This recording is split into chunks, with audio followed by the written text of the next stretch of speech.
Welcome. Today we are discussing Do the Undead Do Taxes? I would like to introduce you to Nancy Kilpatrick, who has published dozens upon dozens of stories and novels and novellas. I've read many. If you're interested in her writing, you can visit her website, which is www.nancykilpatrick.com. She has two new vampire novels just out, and she's currently finishing up her sixth book, vampire novel series, which is The Thrones of Blood. I have read them all so far.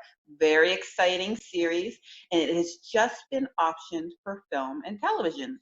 She's also working on a crossover science fiction / horror novel.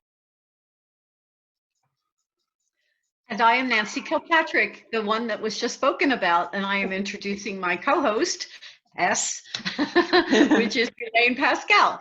She writes a lot, all kinds of things, and some of what she writes is fiction. She's got a great short story collection that I love. It's called, are you ready for this?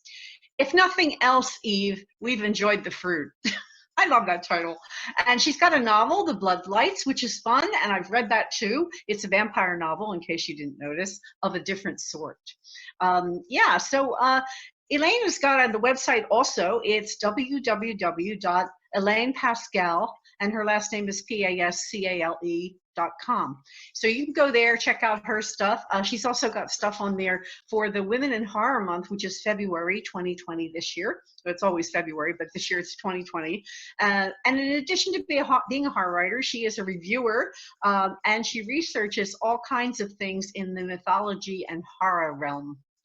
So we are here to discuss, do vampires pay taxes? A burning question that has been on everyone's mind for so long. And finally, two of us are going to tackle it and try to answer it for you. So Elaine, what do you think? Well, it's an interesting topic. And I think what's appealing to me is there has been a question about, are vampires still interesting? Are they still frightening? Are they still intriguing in our contemporary world, which is full of real horrors? And I've seen a lot of films recently that have taken unique spins on vampires. One is The Transfiguration, which deals with an inner city boy he lives in this gang area and he believes he's a vampire. So talking about taxes, I mean, it really takes this socioeconomic turn with vampires, which is very interesting. And I think there's room for writers in film to really think about, I don't know if I answered your question, but to really think about whether the undead pay taxes and what their relationship is to currency, cultural currency. Right. No, I agree. I mean, there's lots and lots of room for vampires in the modern world. It's that sounds like I haven't seen that particular film, but it sounds interesting from what you've wonderful. Mm-hmm. And I think, that it's always been a question, in the back of people's minds, whether it was the, 1897 Dracula or the predating story and novel that came before that and the poems and everything about vampires. How did they get by in the world? Because, you always see them, they're usually, well, except for something like Near Dark, which was the trailer park trash vampires. But other than that, you usually see them, they're fairly well dressed or neat and clean, and they might have a few blood spatters on them, after they had blood, but then they show up okay the next day. So and certainly with Dracula, he ends up in society walking around with normal people at night, but he's basically cleaned up, and it kind of brings to mind questions like, well, okay, how did they manage this clothing situation? How do they manage the dry cleaning and the laundry?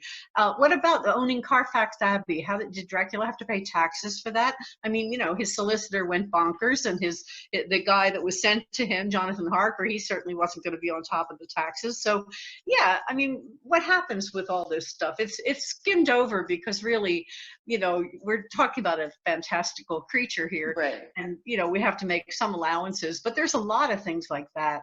Well, they often have like I guess you'd call it a familiar almost, where they have, like in Let the Right One In, she always has a person with her at all times who cleans up the blood. Yeah, Gets some rid of inept the person. bodies. That was pretty inept in that And one. of course, are you watching the What We Do in the Shadows series, which is I've seen some of it, yeah. oh, it's amazing. And they have the man who lives with them, who he wants to be a vampire, but they won't let him. And Of he's sort course of not. there. He's They their need him. Renfield, and they treat him like a slave. It's horrible. But Yes, of course. they make him deal with all their messes and all their nonsense. And he's the one he does do the taxes. He does do Yeah, that's true. There's usually a human around who's kind of, sniveling in some way, ready to do everything. I really enjoyed in the new BBC vampire series or vampire 3-part series, Dracula, that Mark Gatiss is in that playing the Renfield type character in the modern day. And he's got that same kind of sniveling idiocy, he'll do anything. He doesn't really ask like a lawyer, doesn't even ask him all the questions that he should, because he just wants to, do the job and get paid in some way. Right. So yeah, there is that. But I'm always like concerned about not so much real estate, but the other things that are part of the vampire tropes, I suppose you'd say. And, they can't see themselves in mirrors. And we are a very narcissistic society in North America and in Europe, especially, and maybe everywhere in the world. I'm sure in Russia. There's tons and tons of mirrors everywhere you look now. You can't go into a shop or pass a shop window without a reflection. But how does that work? How do you get by? Or do you just count on the population to be somnambulant? What? And can they take selfies? Well, yes, I guess you wonder about that too. That's a huge issue. Yeah.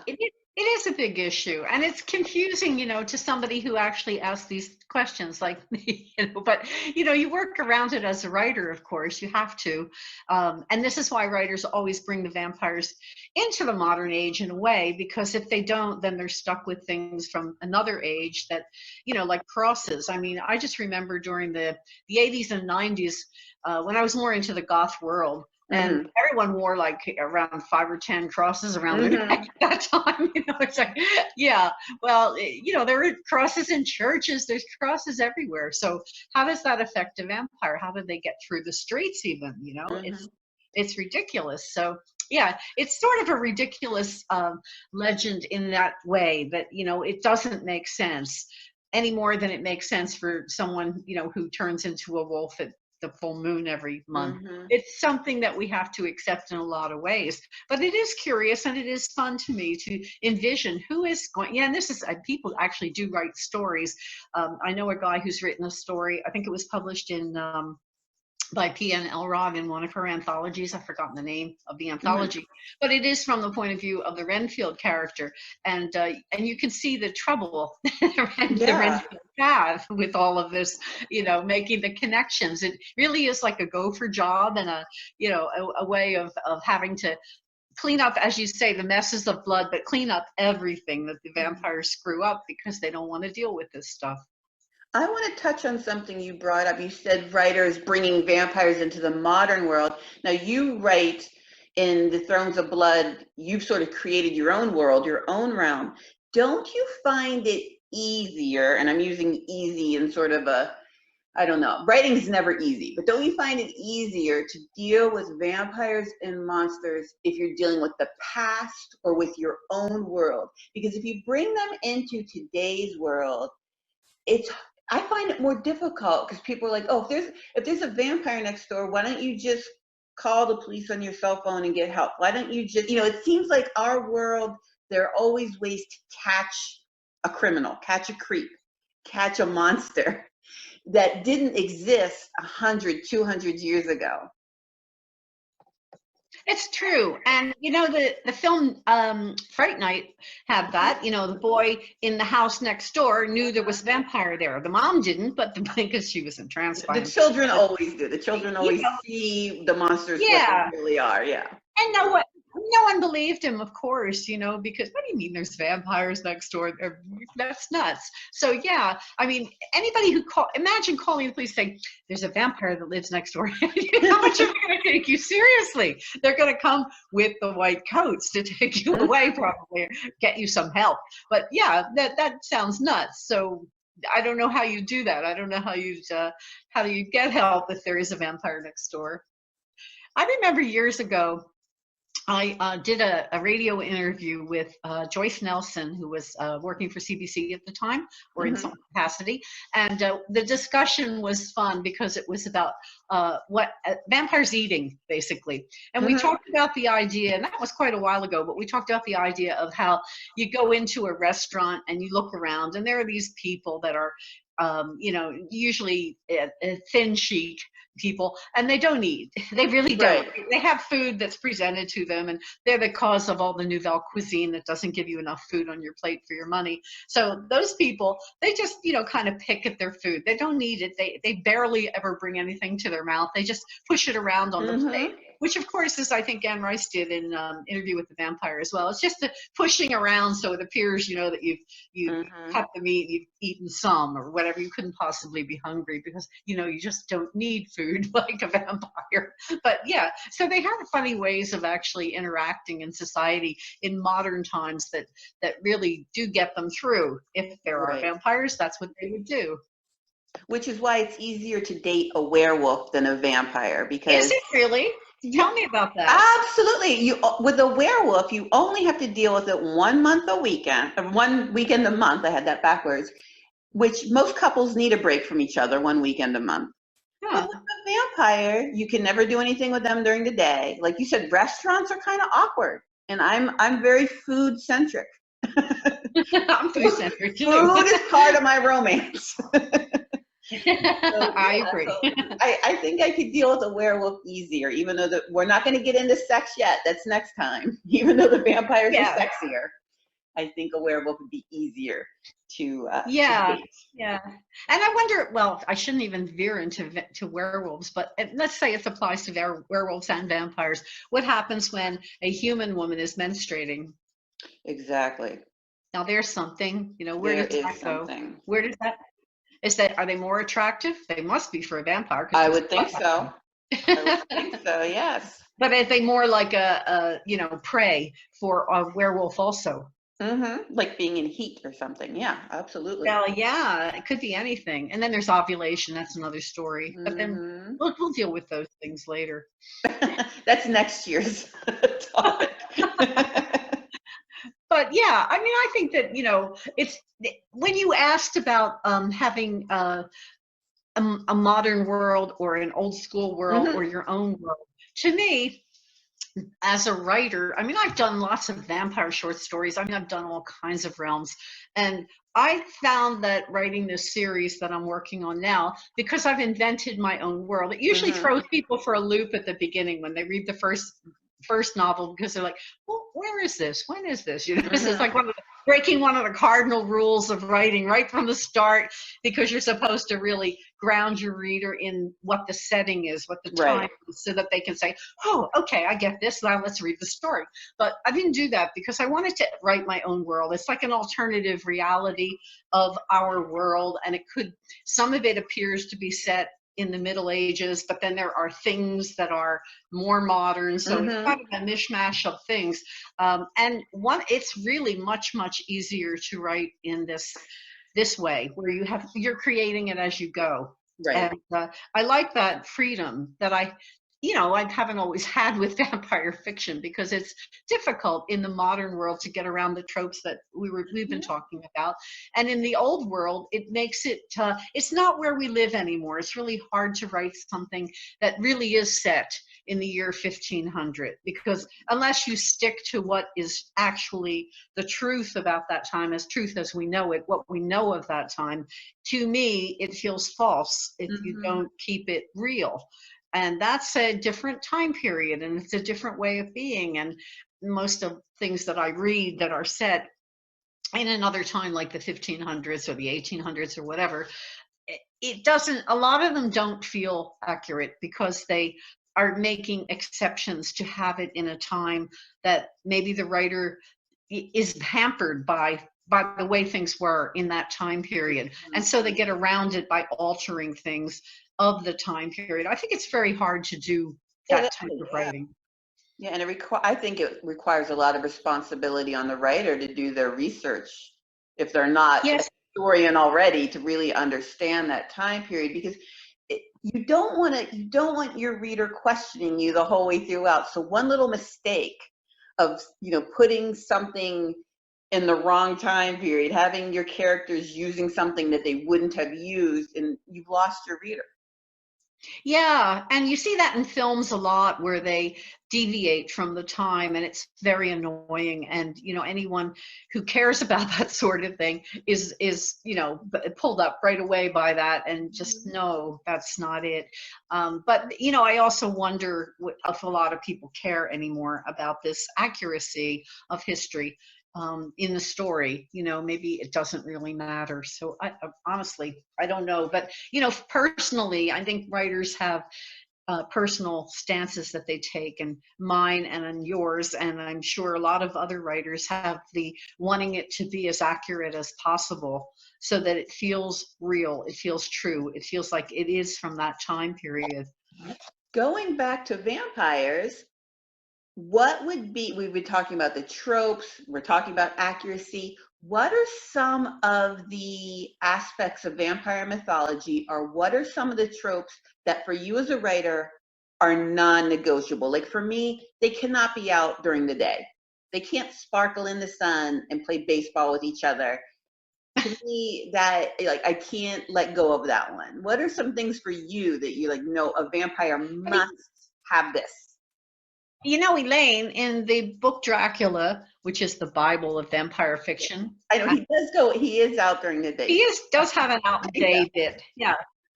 Yeah. So, that actually was one of the early things. And I'm not sure about, other works that were earlier, short stories and novellas and things like that.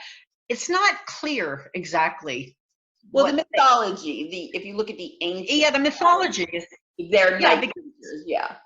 Yeah, well, the mythology is like, you're more an expert on that than me. The mythology being, the resuscitated corpse, someone who dies, and then somehow that dead person is seen, and people start getting sick and dying, and that's, how vampires regenerate, or not regenerate, but procreate. So yeah, what do you think about it? Like I said, I don't like them being out during the day. I know, and I'm a huge Stoker fan, and I love Dracula, and I know he is out during the day and that, but I just don't. I like them being creatures of the night. I do like them fearing the cross. Even though vampires are a cross-cultural monster, so it really is illogical, because there are vampires that live in, Malaysia and Polynesia and places where the cross wouldn't have the impact. But I do like that. The garlic's a little silly. There's some ones that are kind of silly that I could let go of. I do like them not seeing themselves in the mirror. I like that they can't do that. There's a sort of sadness to that. There's a sort of isolation there. They can't really relate to the rest of us, and they also can't even really relate to themselves by looking at their own reflection. So I like that. Yeah, that's beautiful what you said, and it's very true. It is part of the mythology that probably should remain. And I like that. My other favorite one, and I've always, you'd have to talk to my children who are now adults, but growing up, that was one of the rules of the house, was never invite a vampire in. Yeah, that usually goes, don't invite a stranger in, right? Don't looking both ways. Don't invite a vampire in the house. No strangers with fangs. It's pretty obvious that we have that protection from them. If we don't invite them in, they can't come in. That's true. That's very true.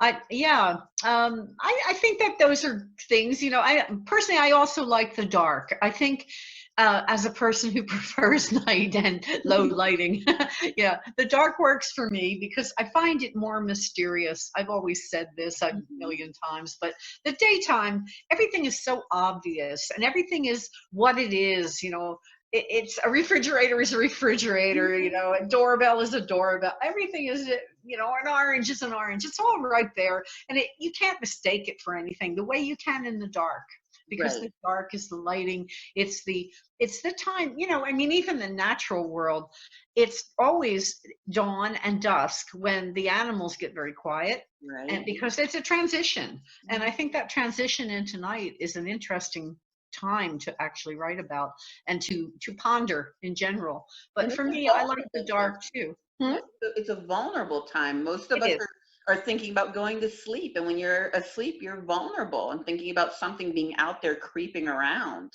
very true. you're not Yeah. aware of.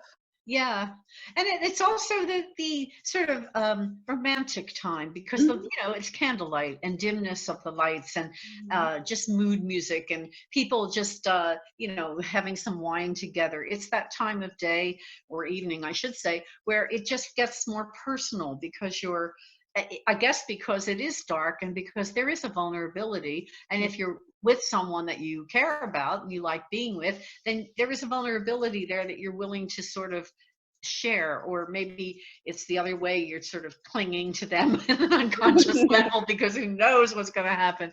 But yeah, and of course it leads into our next topic, which is sex, but we're not going to discuss that today, Not folks. today. That's right. You have to come back. Yeah, well, I think the vampire has a lot of tropes that can be slid into the modern era, for sure, as long as they're taken in some way that makes sense. And of course, it's how you present the vampires. Some are much more corporal than others, Mhm. and some are much more spiritual or flimsy or ghost-like even than others. So it depends on the vampires that you create and what their game is. What is their game that they're playing with people. Obviously, it's they want sustenance. That's the bottom line always. They are the predators, we're the prey. But besides that, if living in a lifetime is a long time alone. If you live into your 70s, 80s, 90s, and get to be 100 or 120, that's a really long time. Vampires theoretically are living much longer than that, several lifetimes. There's bound to be some wanting to sort of gaming, I suppose you'd call it, something to amuse yourself. It's not just getting up, okay, I got to find somebody to eat today. It's more than that, because they've got other drives, obviously, and we see that in film, we see it in fiction. And again, that BBC Dracula that just came out, Mhm. that's very interesting for that, because that vampire is a gamer. He really is, Yeah. playing mental head games with everyone pretty much. And I thought that was a clever way of doing it, because that they always do that. They're always sarcastic. They're always double meanings of things. That's what makes them interesting. They Oh, he should was be a smart. gaslighter. He was a definite gaslighter. Which I Yeah. I have a question for you in your Uh-oh. your vampire knowledge that is sort of and it goes back to our idea about the undead and taxes a bit in terms of population. When we think about zombies, one of the fears with zombies is them just infecting everybody, like this zombie apocalypse when suddenly there's nobody left and you're outnumbered by the zombies. We don't typically see that with vampires, even though they are able to turn us into one of them, just like the zombies do. Why do you think that is? Why do you think it's usually more of like a Well, the zombies they're actually the old vampires. They're the ones from Mhm, mythology that go back, where the dead come back to life, and mhm, they are they don't have a brain. They're not they're right? not thinking about what they're doing, not thinking clearly, because they can't think. All they are is driven towards food, and food is human. And in the zombie thing, it's a biting into people, and they could chomp on the liver, they could do whatever. They're not just drinking the blood. So I think the zombies are yeah, they can bite. The zombies often, the best ones I think are attacking in, not always, but the best ones attack in groups, Mhm, and that's more scary for most of us, to be mhm, swarmed in some way.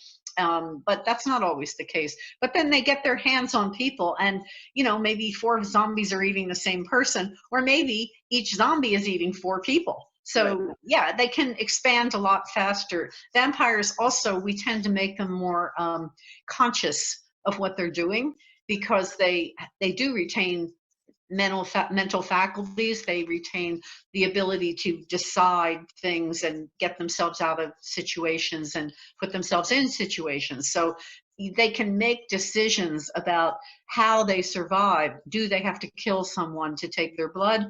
Can they take part of their blood or some of their blood? Can they take it from several people a night and those people don't die? They don't turn into vampires. It all, again, it depends on what kind of vampire you're writing. So, And they're yeah, often selective in they are.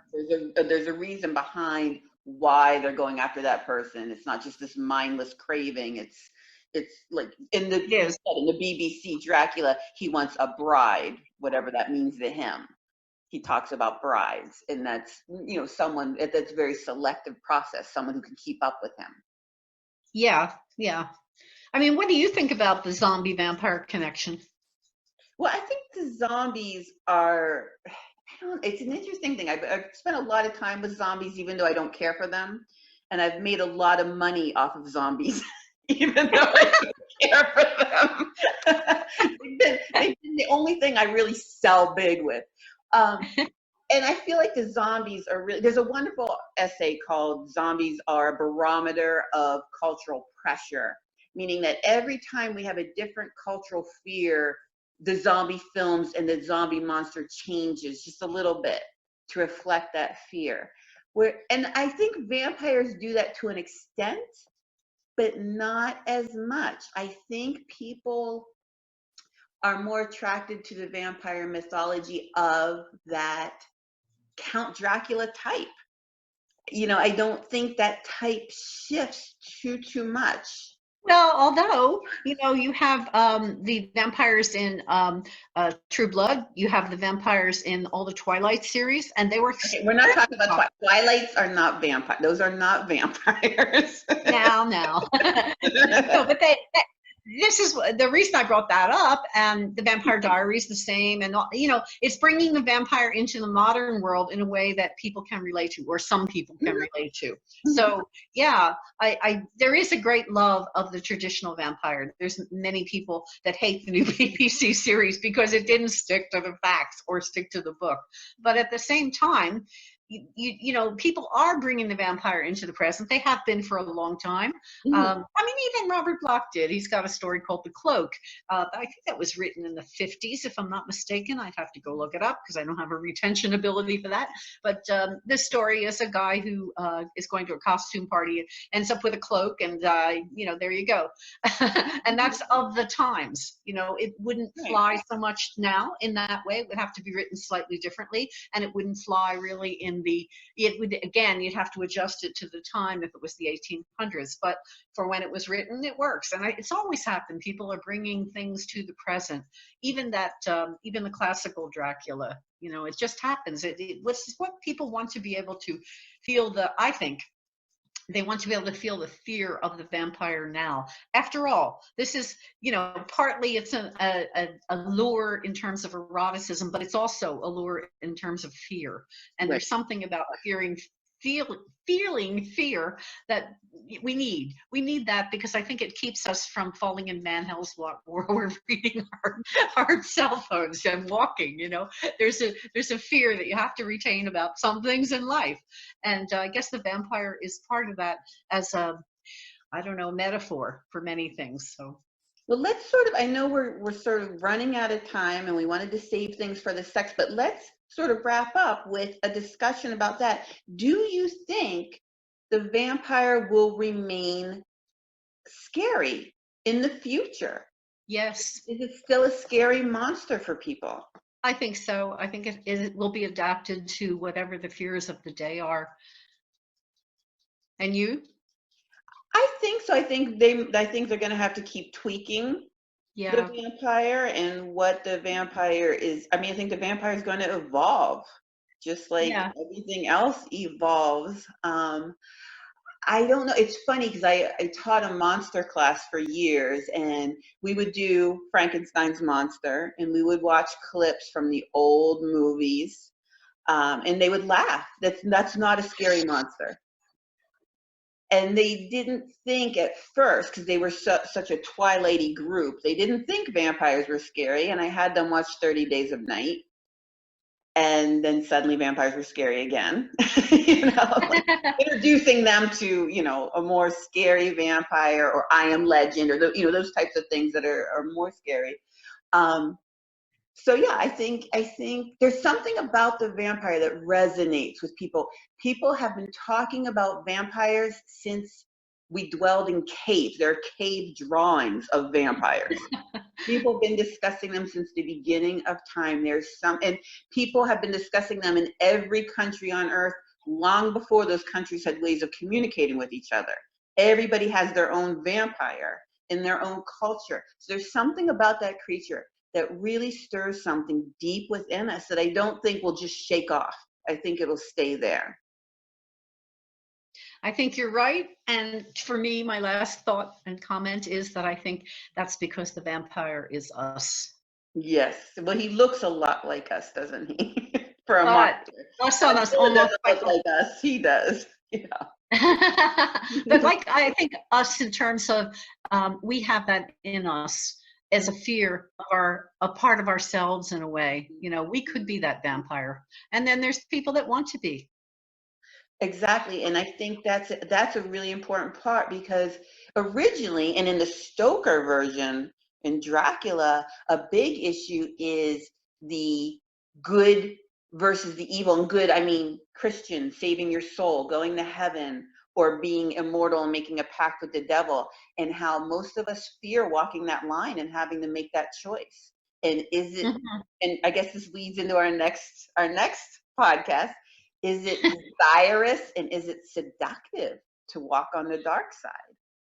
Yeah. Well, our listeners are going to have to join us again for another 30-minute podcast very soon in the same month of February, where we are talking about that. So check out the Great Lakes Horror Company's podcast on the site where you are now and see when that is scheduled for. We don't know yet. And thank you for joining us. Yeah, thanks.